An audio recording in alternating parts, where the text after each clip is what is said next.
নমস্কার। আজকে কথা ও কাহিনীর যে পর্ব, সেই বিশেষ পর্বে আমরা এমন একজন ব্যক্তিকে নিয়ে আলোচনা করব। তার নাম হচ্ছে অশোক নাগ রায়।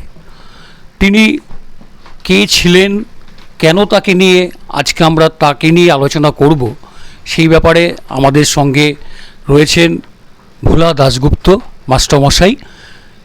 তার বাড়িতেই আজকে আমরা এসছি তাকে নিয়ে আলোচনা করার জন্য। তার কাছ থেকে আমরা জেনে নেব অশোক নাগ রায় কে ছিলেন এবং তাকে নিয়ে আমরা কেন এরকম একটা অনুষ্ঠান করতে চলেছে।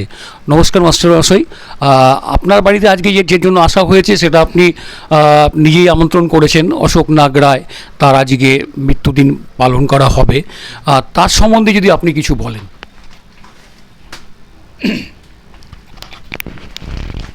অশোক নাগ রায়, অশোক আমার খুব প্রিয় লোক, দীর্ঘদিনের পরিচয় আমার সঙ্গে। আমাদের এখানে যে প্রখ্যাত ডাক্তার হিমাংশু রায়, আচ্ছা, তার কাছেই ওর হাতে খড়ি, উনি গড়ে পিটিয়ে অশোককে তৈরি করেছেন। অশোক শেষ পর্যন্ত তার স্ট্যাটাসটা ছিল ডাক্তার বলা হতো তাকে, কিন্তু আসলে ডাক্তার না, হলো ফার্মাসিস্ট। ডাক্তারবাবুর সঙ্গে থেকে থেকে ও এতটাই দক্ষ হয়ে গেছিল যে অনেক নতুন নতুন যে নবীন ডাক্তারদের চাইতে অনেক সময় তার অভিজ্ঞতার দিক থেকে অনেক বেশি ছিল আর কি। আর তার সবচেয়ে বড় জিনিস ছিল যেটা, ডাক্তার রায় মারা যাওয়ার পরে ও নিজে বাড়িতে এই প্র্যাকটিস করতেন এবং সেই কাজগুলো ছিল কারো সেলাই করে দেওয়া, কাটা সেরা, তারপরে ব্যান্ডেজ করা দেওয়া, তারপরে ড্রেসিং করে দেওয়া, তারপরে যাদের ক্যাথিটার লাগানো, এরকম যে কাজগুলো থাকে চিকিৎসার যে অনুষঙ্গগুলো, এইগুলোতে অত্যন্ত দক্ষ ছিলেন। আচ্ছা, এখানে একটা প্রশ্ন আছে। তাহলে উনি যে এইসব কাজগুলো করতো তার জন্য কি তিনি কম্পিউটার পাস করেছিলেন? না না, ও যে এরা অভিজ্ঞতা থেকে ডাক্তারদের সঙ্গে থাকতে থাকতে এদের যখন অভিজ্ঞতা হয়ে যায় অনেকটা, তখন একটা সরকারি ব্যবস্থাই আছে, এদের একটা সার্টিফিকেট দেওয়া যায় মিনিমাম কাজ করার জন্য। আচ্ছা আচ্ছা। যেমন আমার পরিচিত বয়স্ক ডাক্তার এখানে খুব পপুলার ডাক্তারবাবু ছিলেন, উনি অ্যাকচুয়ালি LM.A. MBBS যে ডাক্তার তা ছিলেন না, উনি ছিলেন পাস করা কম্পাউন্ডার। আচ্ছা। কিন্তু রিফিউজে এখানে এসেছিলেন, কিন্তু এত ভালো তার প্র্যাকটিস ছিল, এত ডাক্তারি বুঝতে পারতেন, রোগীদের চিকিৎসা করতেন। তখন সরকার ওদের জন্য একটা, যে ওনার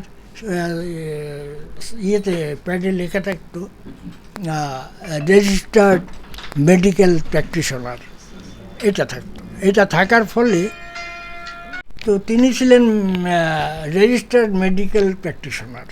আচ্ছা। সেইভাবে কিন্তু আমরা ডাক্তারবাবু বলেই তাকে বলতাম আর কি।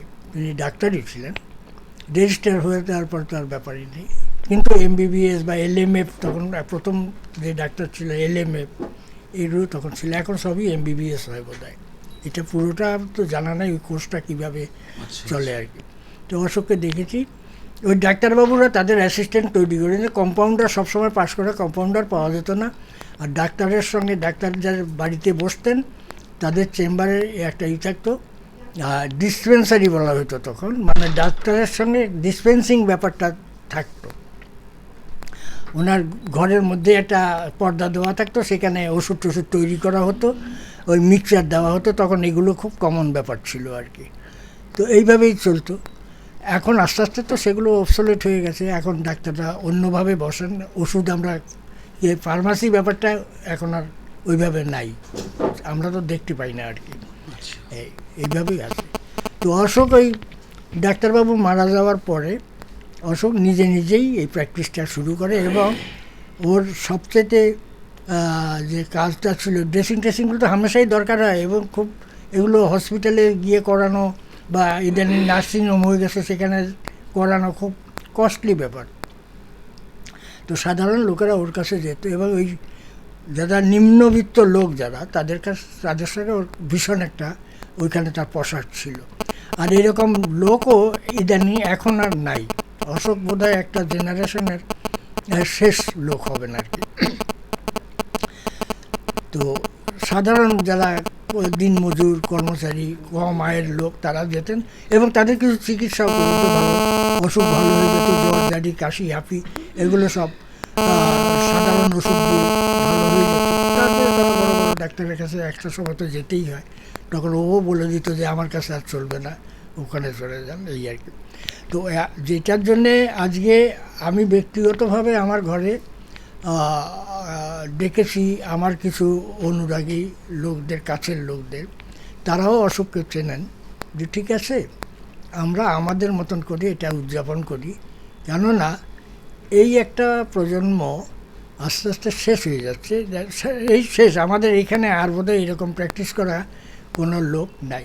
তাহলে এই গরিব লোকগুলো একটা সাধারণ ড্রেসিং করতে হলে তাকে কোথায় যেতে হবে এবং সেটা অনেক ব্যয় সাপেক্ষ, তাদের জন্য একটা আলাদা ব্যবস্থা তো এখনও গড়ে ওঠেনি, হলে নিশ্চয়ই জানতে পারবো।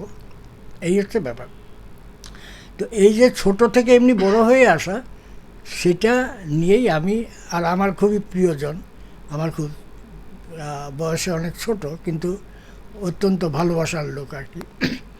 আমিও অনেককে পাঠাতাম ওর কাছে, যাও ওখানে চলে যাও।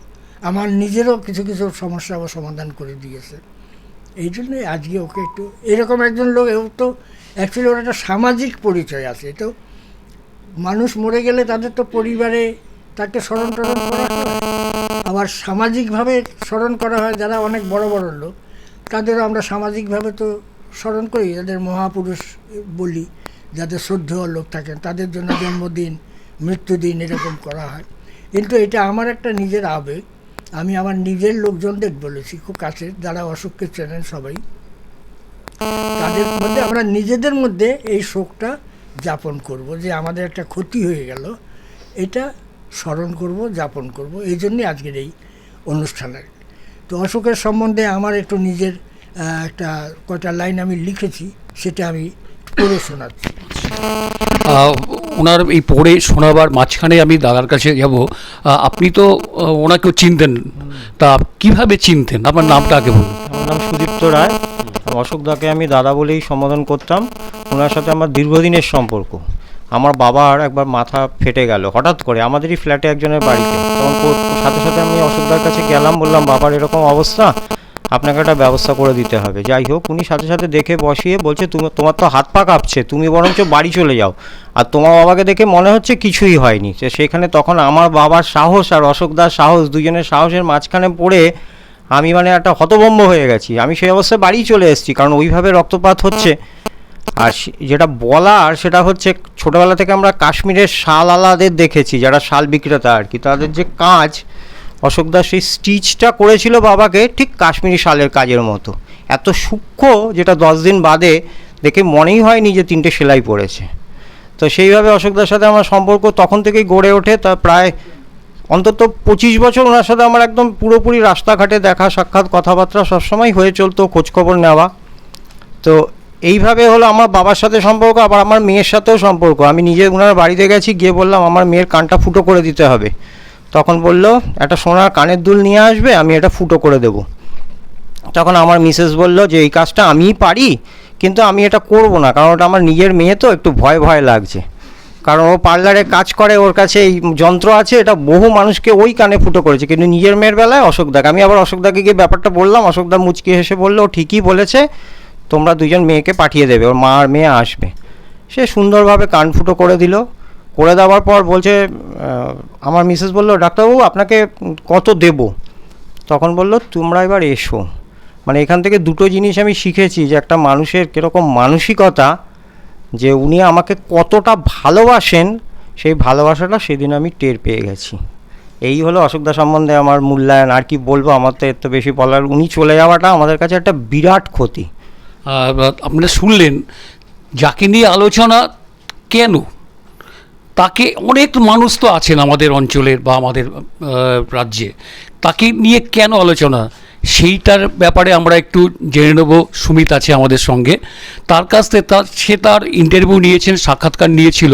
তা আমি সুমিতকে জিজ্ঞাসা করব যে তাকে নিয়ে কি বলার আছে, কেন আমরা তাকে নিয়ে আজকে আলোচনা করছি, বিশেষত্ব কি?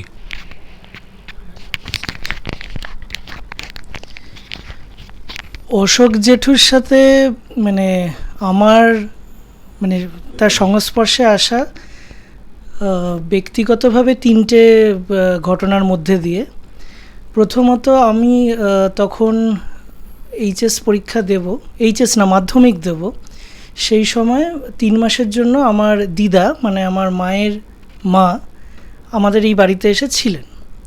কারণ সেই সময় আমার মামি খুব অসুস্থ হয়ে পড়েছিল, তো সেই কারণে দিদা এখানে ছিলেন এবং দিদার খুব হাই সুগার, ইনসুলিনের ইঞ্জেকশন নিতে হতো।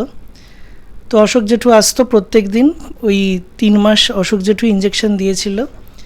কিন্তু শেষে যেদিন দিদা চলে গেল, মানে আমাদের বাড়ি থেকে নিজের বাড়িতে চলে গেল, মানে আমার মামা বাড়িতে চলে গেল, তো মা জিজ্ঞেস করছে অশোক জেঠুকে যে তাহলে আপনি মানে আপনাকে কত দিতে হবে সেটা। তো বললেন যে না, মানে আমার দিদার সাথে ওনার দিদি পাতানো হয়ে গেছে, ফলে টাকা পয়সার কোনো প্রশ্নই ওঠে না। মা অনেকবার মিনতি করলেন কিন্তু তিনি 1 পয়সাও নিলেন না। বললেন দিদির জন্য ইঞ্জেকশন দিয়েছে, আর পয়সা নেওয়ার কী আছে। এইটা একবার তাকে দেখা, তার কাজ মানে তিনি যে স্টিচ করতে পারেন সেটা কত মানে নিখুঁত হতে পারে সেটা তো আমরা শুনলাম, আমার নিজেরও অভিজ্ঞতা আছে। এবার চলে আসি, আমার উচ্চ মাধ্যমিক পরীক্ষা চলছে, পরের দিন আমার কাছে একটি কঠিন বিষয়ের পরীক্ষা আর কি। তো আগের দিন আমাদের ঘরের যে একটা ছোট কাঁচের টেবিল ছিল সেটা উল্টে গিয়ে মায়ের পায়ের ওপর গিয়ে পড়লো, মানে আমার মায়ের পায়ের ওপরে পড়ে একদম পায়ের ওপর মানে হাঁ হয়ে গেছে আর কি, এত জোর কেটেছে। তো আবার অশোক জেঠু এলো, এসে সেলাই করে দিল এবং মা পরের দিন হেঁটে হেঁটে নামলো আর কি সিঁড়ি দিয়ে। সকালবেলা আমি যখন পরীক্ষা দিতে যাচ্ছি আমি মাকে বললাম আজ যেতে হবে না, এরকম পরিস্থিতি, বললো না আমি হাঁটতে পারছি, খুব বিশেষ যে লাগছে এমনটা নয়। তো মানে এইটা একটা দেখেছি। এবং বাচ্চাদের কানে ফুটো করার ক্ষেত্রে এটা আমার মনে হলো আর কি, গল্পটা শুনে এই ফ্ল্যাটের মনে হয় মানে মেজরিটি মেয়েদেরই তাই হয়েছে। কারণ আমাদের ওপরের ফ্লোরে যে কটি বাচ্চা মেয়ে ছিল প্রত্যেকের কানের ফুটো অশোক জেঠুর হাত দিয়েই হয়েছে। এর পরবর্তীকালে দাদু মানে আমাদের মাস্টারমশাইয়ের সংস্পর্শে এসে আমাদের এই উত্তর দমদম সমাজ কল্যাণ সমিতি বলে একটি সংগঠন সেই মুহূর্তে কাজ করছে মানে নর্থ দমদম এরিয়াতে। তো তাদের একটি পত্রিকা ছিল, এই পত্রিকাটি আজও আছে, অন্য দৃষ্টি পত্রিকার নাম। তখনও পত্রিকাটি মানে হার্ড কপি হিসেবে মানে নিয়মিত বেরোয়নি আর কি, সবে শুরু হচ্ছে, সম্ভবত 2018 সাল। সেই সময় আমি এবং অনিন্দিতাদি মানে আমাদের অন্নাদি আজকে এখানে উপস্থিত নেই আর কি, অন্য দেশে রয়েছে। তো আমি আর অন্নাদি গেছিলাম অশোক জেঠুর ক্লিনিকে, মানে অশোক জেঠু নিজের ঘরের মানে গ্রাউন্ড ফ্লোরে যেখানে বসতেন, বসে সেখানে দীর্ঘক্ষণ আলোচনা হয়। আলোচনার অনেক রকম বিষয় ছিল, তার মধ্যে অনেক রকম মানে ইস্যু উঠে আসে, সেটা সেই মেডিক্লেম থেকে শুরু করে ডাক্তার ইত্যাদি মানে বিষয়।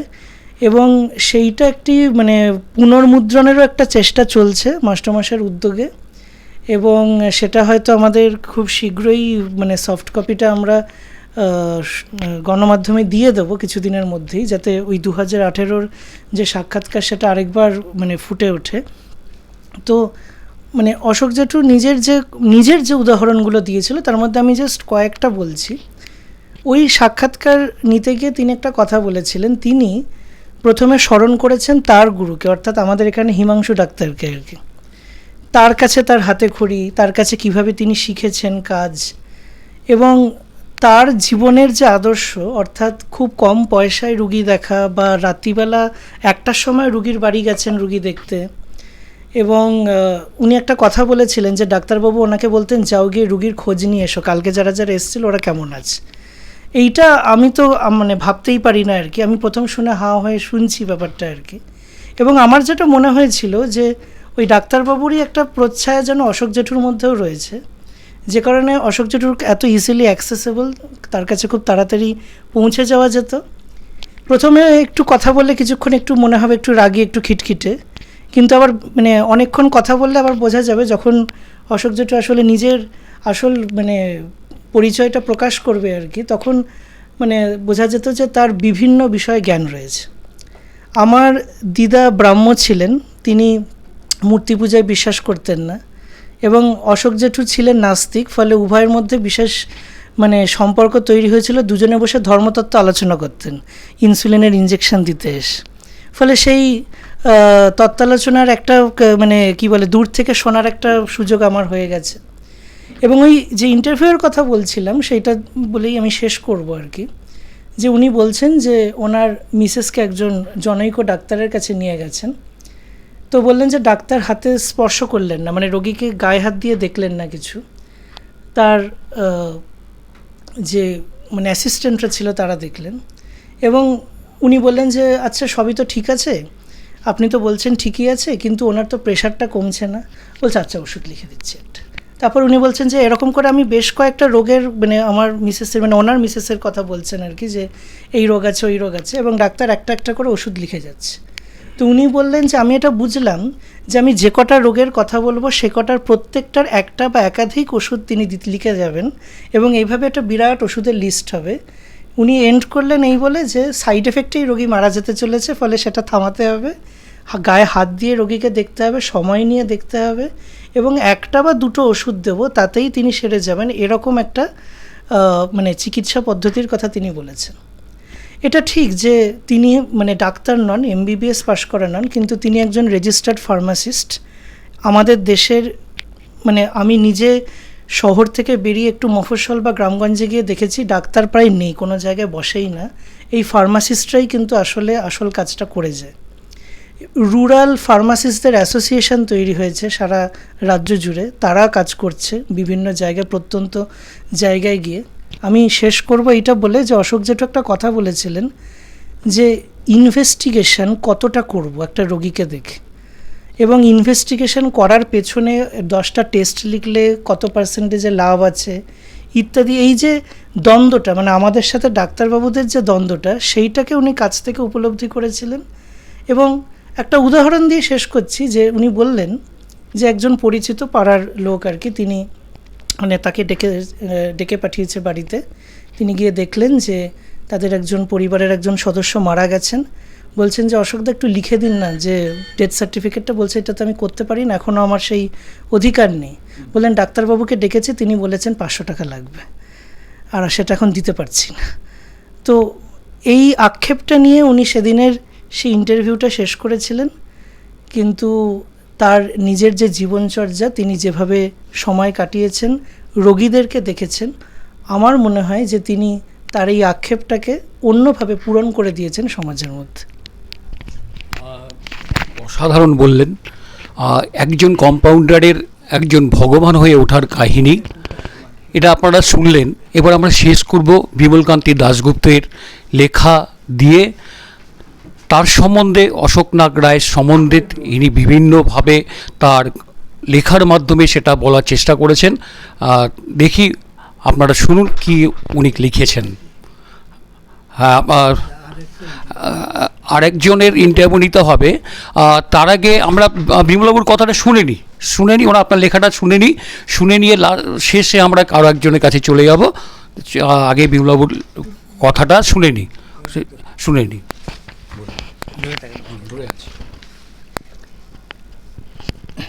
অশোককে স্মরণ করে আমার এই লেখা। অশোক নাগ রায়। প্রতিদিন কতই না কথা বলি, কিন্তু মনে রাখি না দিনের প্রথম আর শেষ কথা দুটি। দিনটা ছিল 27শে মে 2025 সাল, মঙ্গলবার। ব্যতিক্রম। প্রথম কথা হলো সকালে ফোনে, আর সে কথা বয়ে এনেছিল অশোকের চলে যাবার খবর। এটাই ছিল ওই দিনে আমার প্রথম শোনা এবং বলা কথা। অশোক ছিলেন আমার প্রিয়জনদের একজন, বয়সে অনেক ছোট। সেটা বড় কথা নয়, বড় কথা যেটা তা হলো অশোক ছিলেন তার পরিপার্শ্ব সমাজে বহু মানুষের প্রিয় ব্যক্তি। শুধু তাও নয়, ছিলেন অনেক মানুষের ভরসার জায়গা, সংকটে নির্ভর। ভরসার জায়গা কথাটার মাঝে কেমন যেন একটা বড় মাপের ছবি ফুটে ওঠে। তা কিন্তু নয়, খুবই ছোটোখাটো চেহারা, সাধারণ মধ্যবিত্তের আয়ের মাপে ভাড়া বাড়িতে ছোট পরিবার নিয়ে তার বাস। জীবিকায় তিনি ফার্মাসিস্ট, আর এখানেই তার প্রসারতা, তার লোকপ্রিয়তা, সব শেষে তার মহত্বের বিকাশ। প্রাচীনকালে চিকিৎসকদের জাদুকর মনে করা হতো, কারণ ব্যাধির কারণে মানুষের দেহে যে যন্ত্রণা, সেটা সহনীয় করবার কৌশল জানতেন চিকিৎসক। সেজন্য তিনি জাদুকর। আর সেই কারণে সমাজে বিশেষ সম্মানের আসনে চিকিৎসকের প্রতিষ্ঠা। একদিন সেই ভাবনার বদল ঘটে, চিকিৎসক হলেন ঈশ্বরের মানবরূপ, আর চিকিৎসা হলো একটি অত্যাবশ্যক সামাজিক পরিষেবা। অন্যদিকে সমাজের দায় তাকে রক্ষা করা। যুগের বদল ঘটেছে, সমাজে বিভিন্ন পরিষেবার চরিত্র বিস্তর বদল ঘটে গেছে। সমাজ পুরোপুরি মুদ্রার নিয়ন্ত্রণে পরিচালিত হচ্ছে। এইখানে নিজেকে বদলাননি অশোক। পুরাতন মূল্যবোধকে আজীবন লালন করেছেন অশোক। অর্থ তাকে ব্যাধিপীড়িত মানুষের থেকে দূরে সরিয়ে রাখতে পারেনি। আর এখানেই তার মহত্ব। এখানেই তিনি সাধারণের থেকে ব্যতিক্রমী উচ্চতায় পৌঁছে গেছেন। সমাজে নিম্নবিত্ত মানুষের ভরসা ছিলেন অশোক। সেখানে যে শূন্যতা তৈরি হলো, তা পূরণ হবার নয়। অশোকের মৃত্যু সমাজের অনেক মানুষকে স্পর্শ করেছে। অশোক দীর্ঘজীবী হয়ে থাকবেন নিম্নবিত্ত মানুষের সমাজ মননে। মানবদরদী প্রখ্যাত ডাক্তার হিমাংশু রায়ের হাতে গড়া যোগ্য উত্তরসূরি ছিলেন অশোক নাগ রায়। মানুষের মুখে মুখে যার উত্তরণ ঘটেছে অশোক ডাক্তার উচ্চারণে। নমস্কার। তাহলে আমরা আজীবন বিনামূল্যে বা সামান্য অর্থের বিনিময়ে গরিব নিম্নবিত্ত পরিবারের চিকিৎসা সহায়তা ও পরামর্শ যিনি দিতেন, সেই অশোক নাগ রায়ের কাহিনী আমরা শুনলাম। আর কিছুক্ষণ আপনাদের ওনার সম্বন্ধে শোনাবো। আমাদের মধ্যে অনেকে এসে গেছেন, তার সম্বন্ধে আর কিছুটা শোনার পর আমাদের অনুষ্ঠানটা আরও এগিয়ে নিয়ে যাওয়ার আমরা চেষ্টা করছি। অশোক নাগ রায় সম্বন্ধে আপনারা বিভিন্ন মানুষের কাছে শুনলেন। এবার আমরা চন্দ্রকলা দাসের কাছে তার অভিজ্ঞতার কথা শুনব। সে কিভাবে ওনাকে পেয়েছে, বলুন আপনি কিভাবে পেয়েছেন, ডাক্তারবাবুকে কিভাবে দেখেছেন? অশোকবাবুকে পেয়েছি অনেক ছোটোতেই পেয়েছি, ছোটোবেলা থেকেই পেয়েছি। তারপরে এই যে আমার কোনো অসুবিধা হলে কাকুর কাছে যেতাম, অসুখ বিসুখ। তারপরে আমার একদম পঙ্গু হয়ে গেছিলাম। তারপরে তোমার পেনিসিলিন ইঞ্জেকশন চলতো, 5 বছর ডাক্তার নিতে বলেছিল। তার কাকু আমাকে 21 দিন মাথায় মাথায় দিতে হতো। কাকু আমার কাছে একটা পয়সা নেয়নি, 5 বছর ধরে দিয়েছে, একটা পয়সা নেয়নি। তাই এই হচ্ছে কাকুকে হারিয়েছি, এই হচ্ছে আমার বক্তব্য। শেষ করি। হারিয়ে খুব কষ্ট হচ্ছে, তাই তো? কষ্ট হচ্ছে, খুব কষ্ট হচ্ছে। বিভিন্নভাবে আপনি উপকার পেয়েছেন? পেয়েছি, খুব উপকার পেয়েছি। কাকুকে একদম হারিয়ে ফেলেছি, এইটা খুব মনে দুঃখ। এরকম যদি মানুষ থাকে তাহলে সমাজের পক্ষে খুব উপকার হয়, তাই তো? খুব উপকার হয়। কাকু আমাদের গরিব মানুষদের আমাদের কাছে পয়সা নিত না, নিলেও খুব সামান্য টাকা নিত। এই হচ্ছে কাকু আমাদের। তাহলে বুঝতে পারলেন যে একজন মানুষের জনপ্রিয়তার কোথায়, কি কারণে হয়। খুব নামকরা ডাক্তার হলেই কি হয়, সেটা জানবো। আমাদের সঙ্গে দিদি রয়েছেন, উনি বিভিন্নভাবে তাকে দেখেছেন, তার কাছ থেকে শুনে নেব। দিদি।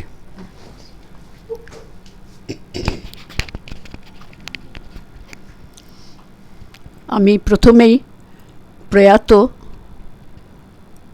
অশোক নাগ রায়ের স্মৃতির উদ্দেশ্যে আমার গভীর শ্রদ্ধা জানাই। অশোককে আমি দেখেছি আমারও কম বয়সে, অশোকেরও তখন আরেকটু, অশোক আমার থেকে ছোট, কাজে আরও ছোট ছিল। ডক্টর হিমাংশু রায়, উনি তখন আমাদের বাড়ি স্টেশনের ওই প্রান্তে, কিন্তু এই এত বিরাট এলাকা দিয়ে তখনকার দিনে এমবি ডাক্তার, তখন এমবিবিএস ছিল না, একমাত্র এমবি ডাক্তার ছিলেন ডক্টর হিমাংশু রায়। পরে উনি এমডি টেমডি করেন, কিন্তু তখন আমাদের সমস্ত দায়ে অদায়ে আসতে হতো সেখানে, এবং তখন অশোক সেখানে কম্পাউন্ডার ছিলেন। আরও একজন ছিলেন, নামটা এই মুহূর্তে আমার মনে পড়ছে না। যাই হোক, অশোককে দেখেছি সেখানে। তখন কম্পাউন্ডিং করতে গেলে, আর তখন টিক্সচারের একটা ব্যাপার ছিল, এখনকার মতো ওষুধপত্র ছিল না। সে অশোকের মিক্সচার হাতে নিয়ে এবং দাগ দাগ দিয়ে কদাগ আজকে কদাগ, এই কাজগুলো অশোক করতো। এখন এই যে কম্পাউন্ডিং একটা শেখার বিষয়, এবং এখনও বোধহয় করছে ওষুধের দোকানে পুরনো ধারায় কেমিস্ট অ্যান্ড ড্রাগিস্ট লেখা থাকে। যাই হোক, তো সেইখানে তারপরে দীর্ঘদিন আর আমিও প্রবাসী হয়ে গেলাম, অশোকের সঙ্গে সরাসরি আমার সেরকম যোগাযোগ নেই। যোগাযোগটা পরোক্ষে আমার দাদা বিমলকান্তির সূত্রে, যে অশোক এটা করেছে, অশোক সেটা করেছে। তারপরে হিমাংশুবাবুর মৃত্যু, এটা আমাদের একটা গভীর শোকের বিষয়।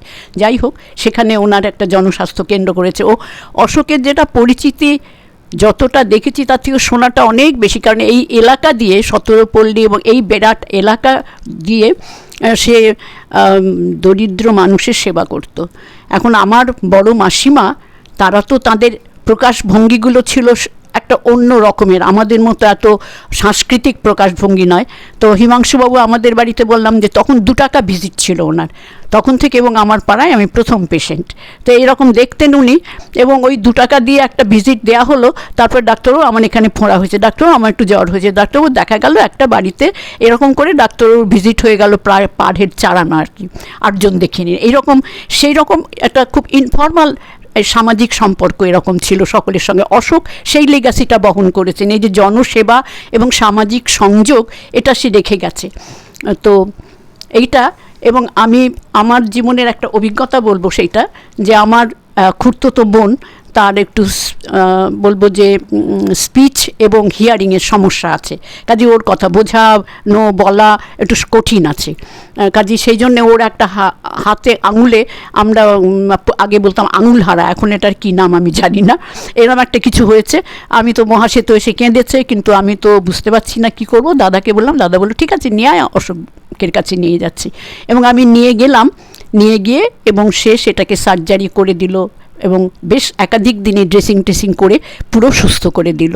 তা আমি ওর কথা শুনেছি, কিন্তু আমার নিজের এই যে চিকিৎসায় যে আস্থা, সে যে সার্জারি করার সাহস রাখে, করেছে, দেখেছি তার কাছে স্যালাইন ট্যালাইন সব ব্যবস্থা এবং অ্যাপারেটাস যা আছে, ইনস্ট্রুমেন্টসগুলো সবই ঠিক মানে আছে। এইটা আমার নিজের এই আস্থাটা আরও বাড়লো। আর তখনকার, এটাও বেশ কয়েক বছর আগের ঘটনা, আর এখানে ওর উপরে যে আস্থা মানুষ রাখতো, আমি যে কথাটা আগে বলছিলাম, যেটা যে আমার মাসিমার প্রকাশটা বলা হয়নি, সেটা হচ্ছে হিমাংশুবাবুকে বলতেন দরিদ্রের বান্ধব। তো অশোকও ছিল প্রকৃত অর্থেই এই অঞ্চলের দরিদ্রের বান্ধব। এবং শুধু দরিদ্র নয়, এই কথাটা আমি এই জন্য বলবো যে আরও অনেকে যারা দরিদ্র নয় তাদেরও যে বান্ধব। কিছুদিন আগে এখানেই একটা ঘরে একটা অনুষ্ঠান হয়েছিল, তখন এখানে সৌমেনকে বললাম মৌ আসেনি, বলে মৌ হাঁটতে পারছি না, মৌয়ের এখানে পুড়ে গেছে একটা ফোসকা। আর ফোসকা কি হয়েছে, ডাক্তার দেখিয়েছো? হ্যাঁ, ওই তো অশোকদার ওষুধ খাচ্ছে, অশোকদা মলম দিয়েছে, লাগিয়েছে। মানে এই যে বলছি এটাই, যে সকলের উঁচু নিচু লেভেল নেই, সকলেরই এইভাবে যে সে কাজ করে গেছে এবং অনেক মানুষের নিরাময় দিতে পেরেছে। চন্দ্রকলাকে তো শুনলাম আমরা, এটার জন্যই তাকে, এই গুণটা সকলের থাকে না। এখন যখন চিকিৎসাটা বাণিজ্যিক হয়ে গেছে, আমরা পণ্য হিসেবে দেখছি, যে চিকিৎসকদের ব্যবহার দেখছি, নার্সিংহোমের ব্যবহার দেখি, সেখানে তার এই সেবামূলক কাজ, এর জন্য সে পুরস্কৃত হয়েছে। কিন্তু তাকে যদি আমরা তার এটা মনে রাখি, তার স্মৃতিটা মনে রেখে দিই, সেটাই হচ্ছে তার জন্য সবচেয়ে বড় শ্রদ্ধা। কাজেই আমি সেই শ্রদ্ধা জানিয়ে আমার কথা শেষ করছি। অসাধারণ বললেন।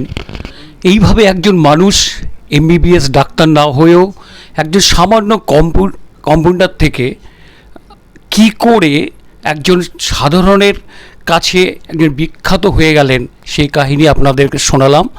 আশা করি এই ভিডিওর মাধ্যমে আপনারা তার সম্বন্ধে অনেক কিছু জানতে পারলেন এবং আগামী দিনেও আমরা এরকম কিছু মানুষকে খুঁজে আপনাদের সামনে নিয়ে আসার চেষ্টা করব, এই আশা রেখে আজকের আমাদের অনুষ্ঠান শেষ করলাম। নমস্কার।